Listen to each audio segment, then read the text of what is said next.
Welcome to Effective Strategies for Working with Your Child's School. This video is produced by Disability Rights Florida, but is not a replacement for the advice of an attorney.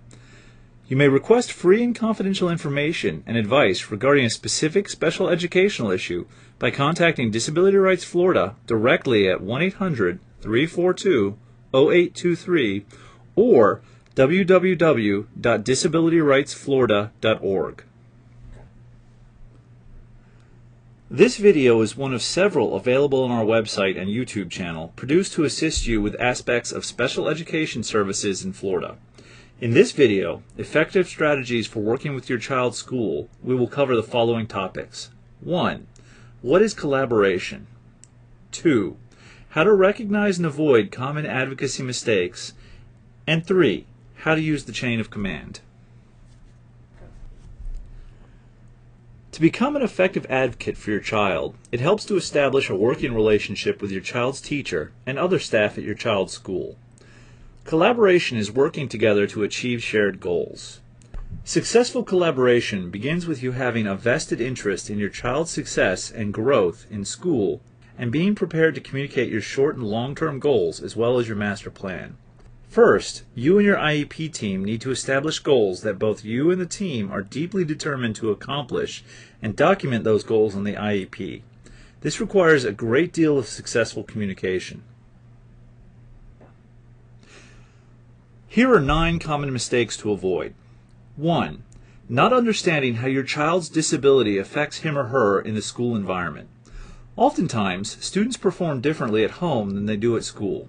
Schools place different demands on children. Therefore, spending some time in your child's classroom will provide you with information on how your child functions on a day-to-day basis in school. 2. Not keeping your emotions under control. It is hard not to be emotional when you are talking about your child, but it is better to leave these emotions at home so that you can remain focused in getting your child appropriate services. 3. Not documenting conversations, events, or issues in writing. If you have documentation of your conversations in writing, it is easier to go back and address any issues that may arise. This avoids confrontation and misunderstandings with the school. Consider this rule of thumb. If it isn't in writing, it didn't happen. And 4. Attending an IEP meeting ready to fight. Staying calm at a meeting helps you stay focused on the issue at hand, your child's education plan. 5. Taking the all-or-nothing approach. This is where good negotiation skills pay off. Look at your ultimate goal and work towards a reasonable win-win outcome. 6. Micromanaging the details of the IEP. Do check the IEP for content accuracy, but don't get mired in the language of every sentence. 7. Focusing on minor procedural missteps by the school. Dwelling on whether a school follows each and every required procedural step does not usually produce a more productive or effective learning environment for your child. Remember, don't sweat the small stuff. 8. Trusting that the school or district knows everything. They are professionals and experts in their field, but you are an expert on your child. And 9. Bringing someone with you who might make one of these mistakes. Under Florida law, you have the right to bring an adult of your choice to meetings about your child. The law, Florida Statute 1002.20, subparagraph 21, from the 2013 legislative session, says that schools cannot object or discourage you from bringing an adult and cannot retaliate against you for doing so. Think carefully about who you bring and help them prepare for the meeting.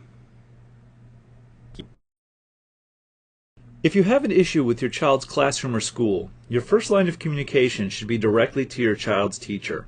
We recommend you document your communication with your child's teacher in writing through an email or short letter. There are times and issues that are beyond the teacher's control. For some school-wide issues, you may need to work directly with the school principal.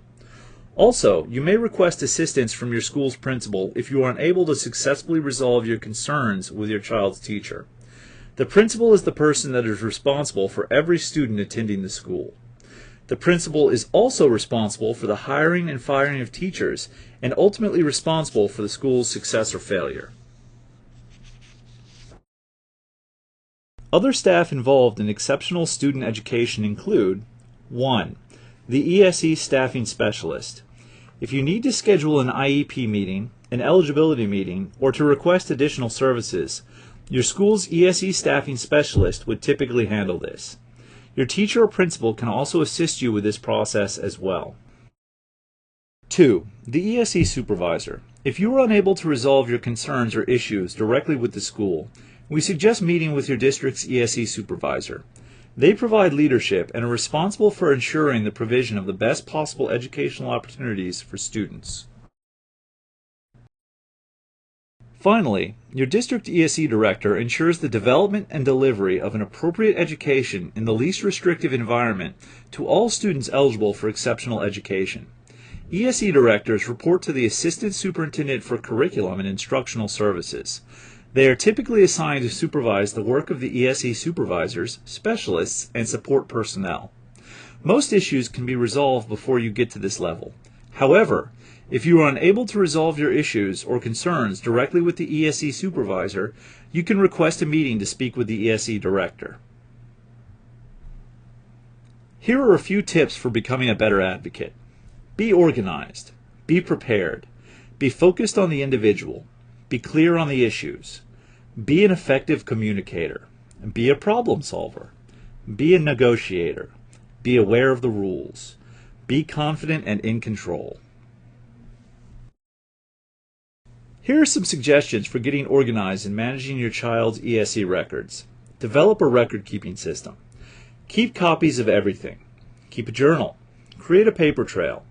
Request that copies of your correspondence be placed in your child's file.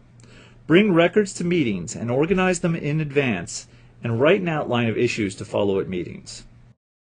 Go. It is important to establish a collaborative relationship with your child's school. Share information about your child. Know the key players in your district. Stay connected and attend all meetings. Seek a win-win outcome. Stay involved and up to date, and become a strong advocate. Knowledge is power, so learn the lingo and the law. Become familiar with school policies and procedures, and know the rules of the game. To be more persuasive, when communicating, leave your emotions out of it. They put the focus on you and not your child. Know the other person. People best understand things in terms of their own experience, so getting to know them helps. Listen. Communications is a two-way process. If you try to get your ideas across to others without also paying attention to what they are saying to you, communication is less effective. Listening also conveys respect. Develop a relationship. Build mutual respect through trust and being trustworthy. People will be more likely to listen to you if they trust you. Be specific. Instead of saying Joey cannot pay attention, you might say, usually after lunch, Joey has trouble following lessons unless he is redirected verbally by his teacher. Remember, don't just attack their position, look behind it. They may have a different perspective about your child's actions and needs. Appreciate their experience with your child and use it to come to a mutual understanding. Keep in mind that you don't have to defend your ideas. Be open to other points of view. Don't be afraid to ask questions. Develop why questions, such as why do you think Joey has trouble after lunch, to help you better understand what is going on. The ESE process can be overwhelming. It is common for people to become emotional when they are told that their child needs additional assistance in school. However, in order to develop an effective education plan for your child, keeping your emotions under control will allow the team to focus on the child's specific needs. Remain confident. Keep the focus on your child. Keep emotions out of it. Be a problem solver. No one wins when people act out of anger. Stay calm and determined to reach your goals. Remember that anger allows us to lose sight of our essential purpose. Be prepared for what you will be discussing in the meetings. For example, know your child's disability-specific information.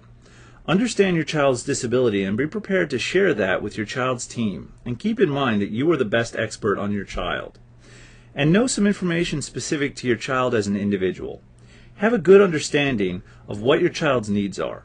It is not enough to say your child needs speech therapy. Say why your child needs speech therapy. Go. Learn the jargon. Be familiar with the acronyms and abbreviations used at meetings. If something is not clear, stop the meeting and ask for clarification. Learn which forms you are supposed to be given and ask why you are signing specific paperwork. Brush up on the rules of the game. IDEA, mediation, due process, know your rights for conflict resolution. Identify the issues. What are your real concerns? Make an outline of them before the meeting so you don't forget anything. Identify and exchange several possible solutions. Be ready to negotiate and have a good understanding of what you should be fighting for and what you should let go of. Pick your battles wisely. When developing a master plan for your child's future, remember to include person-centered planning, long-term goals, a view beyond the present, a clear vision that includes your child's desires, and personal responsibility. Don't count on others to plan your child's future for you. Have a master plan. Begin with a dream and think beyond the present. How can you get there? Prioritize and pick your battles. Remember that the object is to get the other person on your side. You want to be on the same side, working collaboratively. Develop mutual respect. Things tend to go more smoothly when no one feels slighted or left out. Do your homework and be informed. Your information might be persuasive to others. Frame the questions knowing what the answer is. This could be as simple as saying, "What do you need to make it work?" Or, "Does he tantrum after all demands or just a few?" Lead people through questions to the conclusions you want them to reach. Be an active listener. Make eye contact, nod, restate, and let the other person know what they are saying is important to you. Don't interrupt. Don't hog the credit. If you hog the credit, you'll distance people from your point of view. In the end, you want them to believe they thought of this wonderful solution. That's in essence what a win-win outcome is. Know who to contact by familiarizing yourself with the chain of command and using it when appropriate. We hope this effective strategies for working with your child's school video was helpful.